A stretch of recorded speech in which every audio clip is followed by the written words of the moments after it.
সেটার নাম তৃণমূল কংগ্রেস। আর বাকি সব কিছু না। দেখুন, মশামাছি হাতি ঘোড়া গেল জল, মশা বলে কতই হয়। ও মশামাছি কিছু ঘুরে বেড়ায়।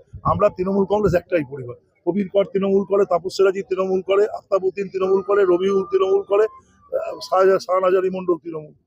সব এক। এখন কোনো এমএলএ টিম, এমপির টিম নেই। মমতা বন্দ্যোপাধ্যায়ের টিম, অভিষেক বন্দ্যোপাধ্যায়ের টিম, পুরো তৃণমূল কংগ্রেসের একটা টিম। সব মিলে দাঁড়িয়ে একসাথে কাজ করবো, যে কোনো অবস্থার মোকাবিলা করবো এই স্বৈরাচারী এই দলকে। এখন অন্য কিছু না। এখন কেউ কাকের মাংস খায় না। এখন এই মুহূর্তে আমরা যদি এই কাজ করি, তাহলে বুঝতে হবে মানুষের সাথে আমরা বেইমানি করছি। এই সময় জুড়ে আমাদের একটাই কাজ ভারতীয় জনতা পার্টিকে একবারে মুছে দেওয়া। এটা আমাদের কাজ।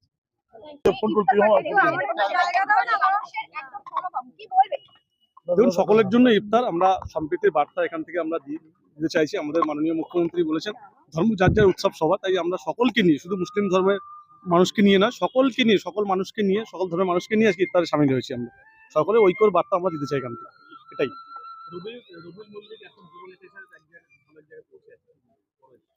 দলকে ভালো জায়গায় পৌঁছানোর জন্য সকলে মিলে ঐক্যবদ্ধভাবে চেষ্টা করতে হবে। দল আমাদের ফার্স্ট প্রায়োরিটি।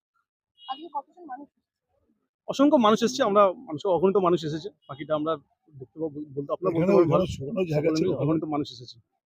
আচ্ছা, তোমরা ওনাকে নিরপেক্ষ মানুষ নিয়ে করতে হবে। হ্যাঁ, মমতা বন্দ্যোপাধ্যায় জিতবেন। মমতা বন্দ্যোপাধ্যায় 250-এর বেশি সিট নিয়ে নবান্ন আবার দখল করবেন। 14বারের জন্য মুখ্যমন্ত্রী হবেন, তো সময়ের অপেক্ষা। আমাদের বিধায়ক 3য়বারের জন্য বিধায়ক হবেন, এটা আমরা বিশ্বাস করি। সেটার নাম তৃণমূল কংগ্রেস। আর বাকি সব কিছু না। দেখুন, মশামাছি হাতি ঘোড়া গেল জল, মশা বলে কতই হয়। ও মশামাছি কিছু ঘুরে বেড়ায়। আমরা তৃণমূল কংগ্রেস একটাই পরিবার। কবির কর তৃণমূল করে, তাপস সিরাজি তৃণমূল করে, আফতাবউদ্দিন তৃণমূল করে, রবিউল তৃণমূল করে, শাহনাজারি মন্ডল